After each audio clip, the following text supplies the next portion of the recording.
در جنگ احد مسلمان ها ضربه خوردن. شخصیتی مثل حمزه سید الشهدا به شهادته، شخصیتی مثل علی بن ابی طالب علیه السلام امیرالمومنین سرتاپا مجروح شد.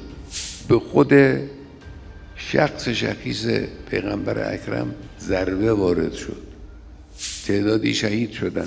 برگشتن مدینه، منافقین دیدن زمینه خوبی است برای وسوسه کردن، برای بهره برداری تبلیغاتی از این وضع شروع کردن وسوسه کردن. ان الناس قد جمعوا لكم فاخشوهم،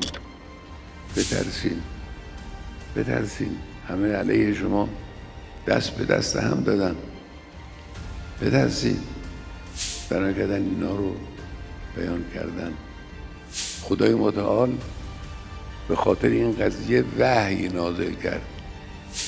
آیه قرآن انما ذالکم الشیطان یخوف اولیاءه، این شیطانه که دوستان خودش رو داره میترسونه.